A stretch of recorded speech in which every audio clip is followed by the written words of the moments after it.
আল্লাহ শপথ করে বলছেন মা আল্লাহ সাহিবুকুম ওয়া মা গাওয়া, তোমাদের সাথী পথভ্রষ্ট হননি এবং তিনি পথ হারাননি। ওয়া মা ইয়ানতিকু আনিল হাওয়া, অর্থাৎ মুহাম্মদ সাল্লাল্লাহু আলাইহি ওয়াসাল্লাম তিনি সঠিক পথের উপর আছেন। ওয়া মা ইয়ানতিকু আনিল হাওয়া, নিজের প্রবৃত্তি থেকে কিছু বলেন না। ইন হুয়া ইল্লা ওয়াহয়ুন ইউহা, যা বলেন শুধু ওহী থেকেই বলেন।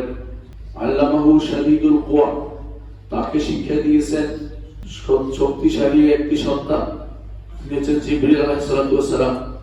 দৌবেরাসিন, অত্যন্ত সুন্দর। ফাস্তাওয়া, তিনি তার সুষ্ঠুভাবে বসেছিলেন। ওহুয়া বিল উফুকিল আলা, প্রান্ত দেশে।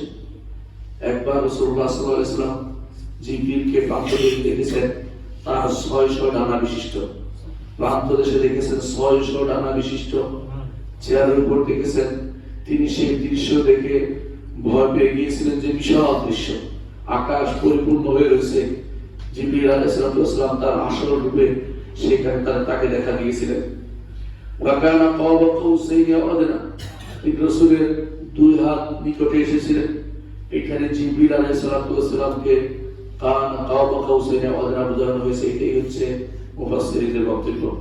জিবরিল আলাইহিস সালাম রাসূলুল্লাহ সাল্লাল্লাহু আলাইহি ওয়াসাল্লাম নিকটে এসেছেন। ওয়াআউহা ইলা আবদিহি মা আওহা, এরপর জিবরিল আল্লাহর বান্দার কাছে যা ওহী দিয়ে তা দিয়েছেন সেদিন। মা কাযাবাল ফুআদু মা রাআ, অন্তর যা দেখেছে অন্তর সেটাকে কখনো মিথ্যা বলেনি। তারপর আমাদের মূল কথা ফিরে আসছি। তারপর ওয়ালাকাদ রাআহু নাজলাতান উখরা, ওয়ালাকাদ রাআহু নাজলাতান উখরা, আল্লাহর নবী জিবরিলকে দেখেছে আরেকবার। ইনদা সিদরাতুল মুনতাহা, সিদরাতুল মুনতাহার কাছে আল্লাহর নবী জিবরিলকে আরেকবার দেখেছিলেন। ইনদাহা জান্নাতুল মাওয়া, যেখানে জান্নাতুল মাওয়া অবস্থিত। ইয ইয়াখশা সিদরাতা মা ইয়াখশা, যখন সিদরাতুল মুনতাহাকে ঘিরে থাকতো যা ঘিরে থাকা।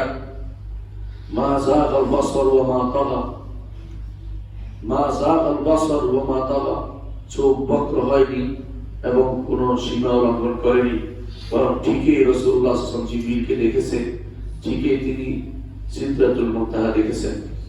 লাকাদ রাআ মিন আয়াতি রাব্বিহিল কুবরা, মুহাম্মদুর রাসূলুল্লাহ সাল্লাল্লাহু আলাইহি ওয়াসাল্লাম আল্লাহর বড় বড় নিদর্শনগুলি দেখেছেন সেখানে যখন তিনি সিদরাতুল মুনতাহায় গিয়েছিলেন। এই আয়াত থেকে আমরা বুঝতে পারি মুহাম্মদুর রাসূলুল্লাহ সাল্লাল্লাহু আলাইহি ওয়াসাল্লামের মেরাজের বর্ণনা কোরআনে কারীমে এসেছে এবং সেটার বর্ণনা আসছে সূরাতুন নাজমে।